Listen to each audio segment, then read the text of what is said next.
Doctor Alauddin শিশু park এটি একেবারেই নতুন করা হয়েছে।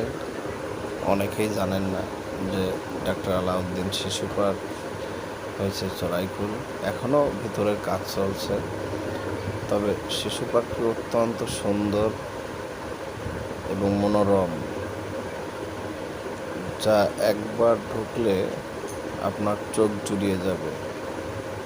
আপনি ভাবতেই পারবেন না এর ভিতরে নেই এমন কিছু খুঁজে পাবেন না, সব কিছুই রয়েছে। প্রচুর জায়গা জুড়ে এই পার্কটি তৈরি করা হয়েছে।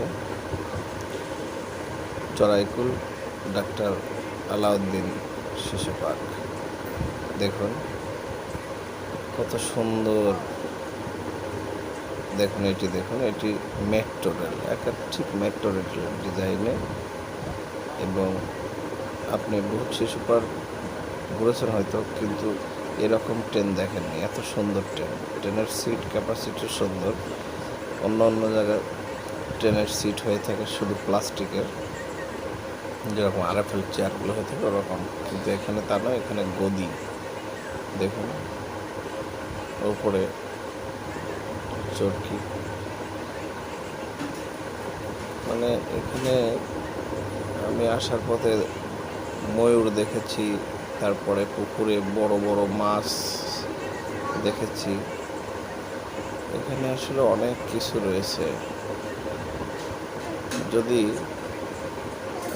আপনি ঘুরতে আসেন আপনার ফ্যামিলি নিয়ে, তাহলে এই একটি পার্ক ঘুরেই আপনার সারা দিন কাটিয়ে দেওয়া সম্ভব, কারণ পার্কটি বিশাল বড়। বিভিন্ন খেলনা এখানে।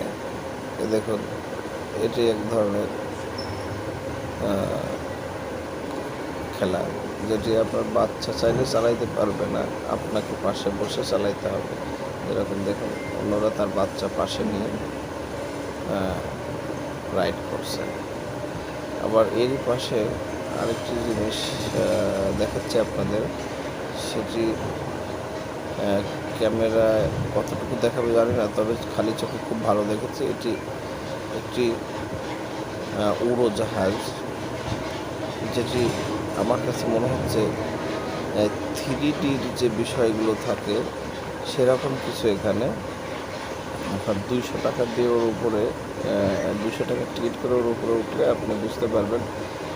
ওটা যখন চালু হবে মনে হবে যে আপনি একেবারেই বাস্তবে যাচ্ছেন, এরকম ঠিক মনে হবে। আপনার চোখে দিয়ে দেবে, কি বলে, এক ধরনের হেলমেট পরাই দিবে, আপনার একের বাস্তব অনুভব করা সম্ভব।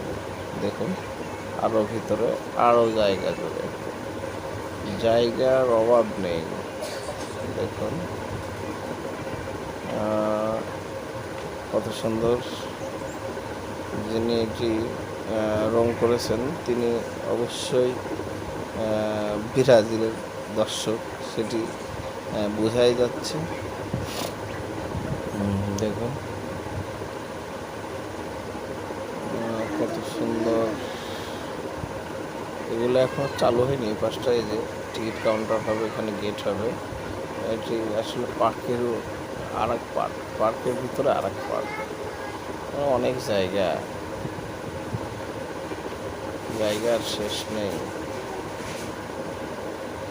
দেখুন এখনও এই সাইডটা চালু হয়নি, এই সাইডটা চালু হবে, কাজ চলছে, তবে খুব শীঘ্রই চালু হয়ে যাবে এটা ধারণা করা যায়, কারণ শেষের দিকে 95% কাজ কমপ্লিট হয়ে গেছে। দেখুন এদিকে নৌকার ঘাট। এই ঘাটে আপনি 50 টাকা ফি দিয়ে নৌকা ভাড়া নিয়ে চালাইতে পারবেন, আনন্দ করতে পারবেন। কত সুন্দর মনোরম পরিবেশ, বিশাল দিঘিতে অনেক বড় বড় মাছ আছে, সেটি আমি আমার দ্বিতীয় ভিডিওটি আপনাদের দেখাবো। তো আপনারা আসবেন।